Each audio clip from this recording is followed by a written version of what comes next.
Hi, welcome to Audiobook Academy. This is a self-paced audiobook. There's no need to keep an eye on things. Just pay attention. Thank you for taking the time to listen. This is a book summary of The Energy Bus: 10 Rules to Fuel Your Life, Work, and Team with Positive Energy, by John Gordon. Do you think you're doing a good job with your life? It could be extremely high or extremely low, depending on the individual. No matter how high or low your self-assessment may be, we're all going to hit a wall at some point. Positive thinking is the key to getting the most out of our energy, as we learn in the short and sweet fable, The Energy Bus. We learn 10 life lessons from a fictional character named George about how to use our energy more effectively so that we can lead more meaningful, joyful, and passionate lives. John Gordon is a well-known author, speaker and expert in the field of leadership and teamwork in the United States. Wall Street Journal bestseller The Energy Bus takes a look at how to deal with common problems. If you follow these 10 simple guidelines, you're in for the ride of your life. So buckle up and hop on the energy bus. George is here to meet you. George plays the everyman in this simple allegory. At a light bulb factory, George is a middle manager. He enjoys a comfortable life in the suburbs thanks to his steady income. He has a nice house, can afford new cars, and can support his family. In any case, George isn't too happy about it. The longer George has been unhappily employed, the more his boss and wife have threatened to give him ultimatums. He risks losing both his job and his wife if he doesn't alter his demeanor. When his car breaks down and he's forced to take the bus to work, things get even more chaotic at work. George boards the number 11 bus and is greeted by Joy, the cheerful driver. Joy tells George that it's her job to energize passengers in the face of George's irate demeanor. For those who want to experience the ride of their life, Joy has put together 10 rules for achieving that goal. At the heart of the energy bus is the idea of living a positive and purposeful lifestyle. It's not about putting on an act or pretending to be enthusiastic while really being a liar.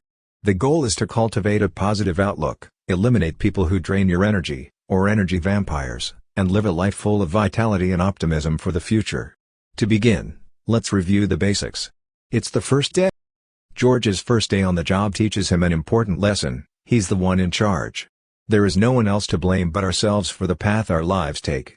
Many of us fail when it comes to accepting responsibility for our own lives and the consequences of our choices.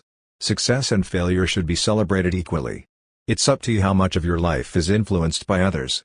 For example, if you've been following the advice of others or acting in a way that doesn't feel right to you, you have the ability to change.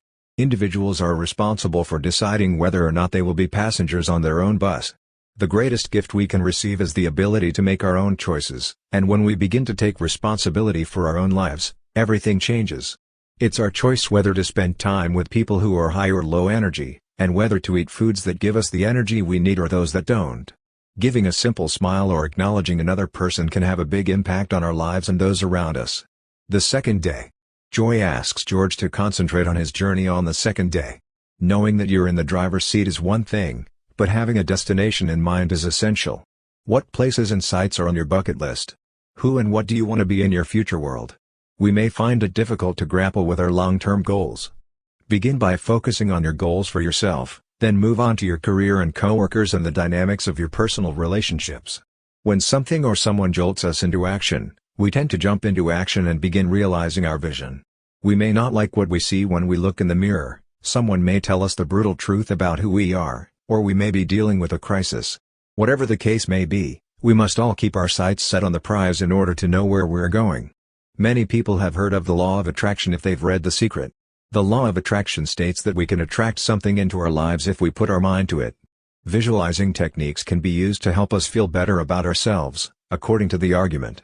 If we spend our time and energy focusing on material things, health, or opportunities, we're supposed to reap the rewards. The third day has arrived. How do you maintain a positive outlook when the world around you appears to be crumbling around you? During the third day of the program, Joy tells you that you need a new mindset in order to change your current situation. E plus P equals O is a handy formula for change, which she offers. Let's take a look at this. An E is for an event and a P is for the perception of it. The O denotes the final result. We can't change what happens, but we can change how we see it. Rather than focusing on the negative, focus on the positive and you'll change the outcome of any situation. It's understandable that being invited to a party by an ex-spouse could seem like the stuff of nightmares. The more you see this as an opportunity to meet new people and have a good time, the better your chances are of changing the outcome. An early morning meeting at work can also be an opportunity to present a new idea that could have a significant impact on the rest of the week. As a result, you may even look forward to the meeting rather than dread it. Days 4 through 6. Day 4 taught us the value of motivating others to board the bus. In order for a team to function effectively, all members must have a sense of buy-in. The first step is to be open and honest with your coworkers about your goals and aspirations. They can then decide whether or not to get on the bus after you've done this. It's critical to understand what we're getting into before we sign anything, and doing so fosters a sense of security and comfort. You'll find out who is on the bus, who isn't getting on, and whom you need to kick off the bus on day 5. This can be difficult. 70% of Americans hate their jobs or are disengaged at work, according to a Gallup survey in 2013. Imagine that you're one of the 30% of people who enjoy their work. What kind of effect do you think it would have on your performance if everyone around you was so negative? Although this does not imply that every company has a 70% negativity ratio, it is likely that many workplaces experience the energy vampire side effects. Employees who are negative drain the energy of their coworkers and the company as a whole. In George's 6th day, he learned the importance of removing those who are impeding the progress of a team. In addition, it's important to treat your passengers with respect. As a result of your past actions or lack of acknowledgement toward others, some people might hesitate to join you. As a result, you should ensure that everyone has the opportunity to voice their concerns and express their feelings. Days 7 and 8 are here. During days 7 and 8, George begins to understand what it means to be a good leader. There are many ways to become an effective leader, but one of the most important is to lead with your heart. According to Joy, being CEO isn't enough, you also need to be a chief energy officer. A company's success depends on the level of energy in the workplace. When people aren't afraid to try new things and fail, they're more likely to succeed. Opportunities arise from positive energy, and growth is a result of positive energy. Is it possible for you to join a groundbreaking team if you were given the chance? There are many people who would gladly take on even the tiniest tasks in order to be part of an exceptional team. Ultimately, people want to be part of teams that are energizing and exciting to work with. We need to lead with enthusiasm if we want to build a dynamic team. The more people who are inspired, the more it spreads like wildfire. However, excitement should not be fake or dishonest, rather, it should stem from a place of sincerity and a clear sense of purpose. It's not enough to be upbeat and enthusiastic, as George discovers on day 8. Having the best interests of the group at heart is a hallmark of effective leadership. The ability to lead with love is a sign that you value your team and want them to feel valued and appreciated for what they do for you. Everyone should be able to feel that they are being heard and that they are being seen. People who work in high-morale environments have the sense that their coworkers care about them and that their future is secure.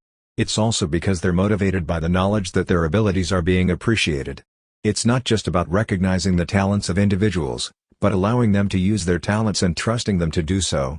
It's also important that you take a moment and get to know the people in your immediate surroundings.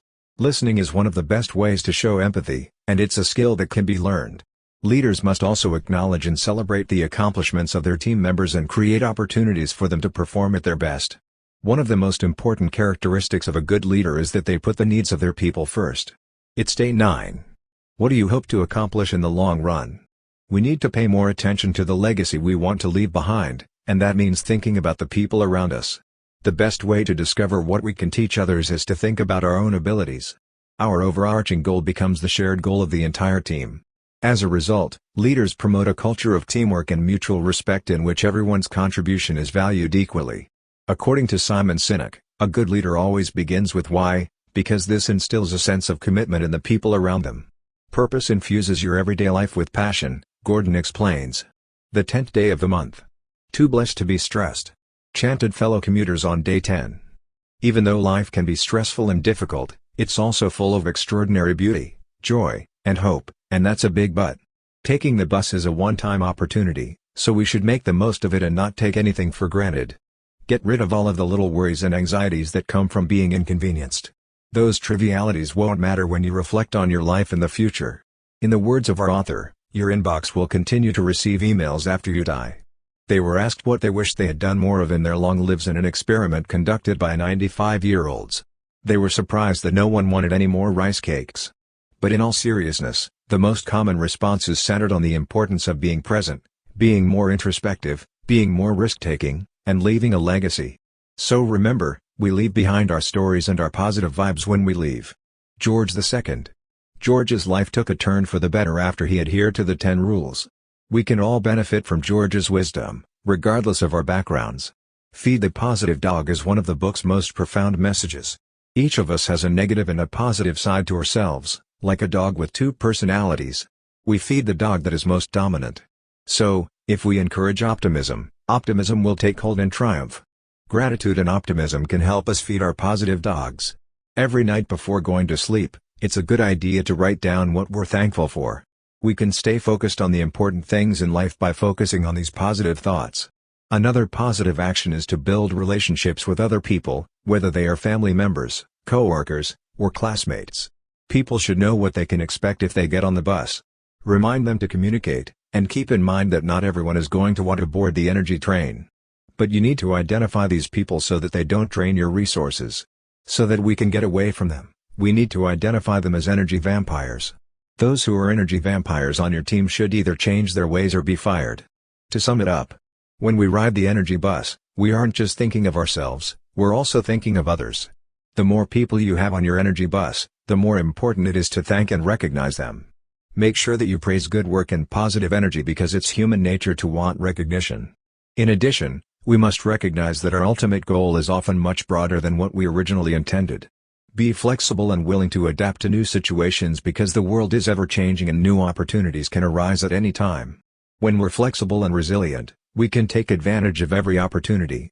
By the end of the book, George's perspective and worldview have been completely transformed. Because of his upbeat disposition, he has a happy home life with his wife and children. As if that wasn't enough, George tells his team that they can all go home early after he nailed his work presentation. The problem is that none of them want to leave, they all want to stay and celebrate. Because joy is energy that spreads and manifests in the most profound ways, the story of someone who chooses to live a life of joy becomes a collective one. Thank you for listening in Audiobook Academy. Please don't forget to subscribe for more content like this. See you in next audiobook.